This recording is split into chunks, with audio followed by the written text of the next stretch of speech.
For today's video mga ka-idol, bali nagdubli trabaho tayo dyan mga ka-idol. Naglaglagan yung wire niyan mga ka-idol. Yung tipong nag-aaral ka ng EIM, Electrical Installation and Maintenance, tapos online. Yan, pagdating sa field ganyan nangyayari mga ka-idol. Yan po mga ka-idol, bali ang gagawin ko lang sana, tapos na sana ako sa ginawa ko mga ka-idol, kasi sinipirit ko dyan yung ilaw na apat. Pagbukas ko ng plastic molding mga ka-idol, naglaglagan yung mga wire. Yung pala na, mga ka-idol, nakapatong lang yung plastic molding sa I-beam. Yan mga ka-idol, pinipix ko na.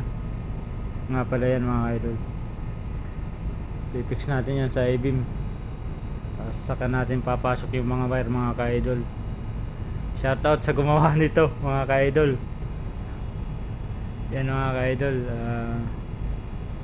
pipix natin yan, tapos saka natin papasok yung mga wire dyan. Yan.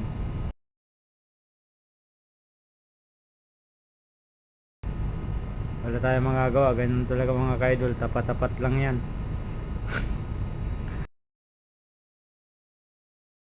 Yan mga ka-idol, binamarina ko yan. Medyo makapal yan mga ka-idol, tapos silk tapping lang yung gamit ko dyan. Pero tumatagos naman siya mga ka-idol. Kaya naman.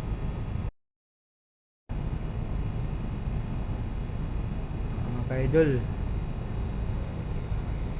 pinahirapan tayo mga ka-idol. Simple lang sana yung gagawin mga ka-idol. Ganun talaga mga ka-idol. Charge to experience mga ka-idol. Yan mga ka-idol, akala ng production kung ano nangyari, kasi nagbagsakan yung mga wire. Kinikwento ko yung nangyari dyan mga ka-idol sa aking mga kasama. Ano, sabi ko mga ka-idol, naglaglagan nga yan, tapos na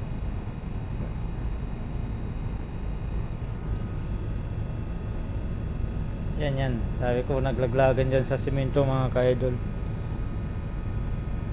Yun nga mga ka-idol, at babalik natin yan sa magandang kalagayan yung mga wire na yan.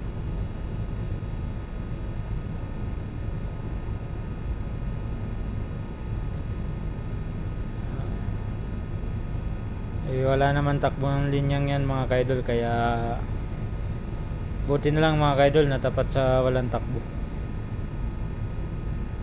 Nagawa natin ng ano. Kung hindi mga ka-idol, kalat yung wire na yan dyan. Yan mga ka-idol, fix na nga yan mga ka-idol. Yan, nagawa na natin yan mga ka-idol. Yan, salamat mga ka-idol for watching mga ka-idol. God bless.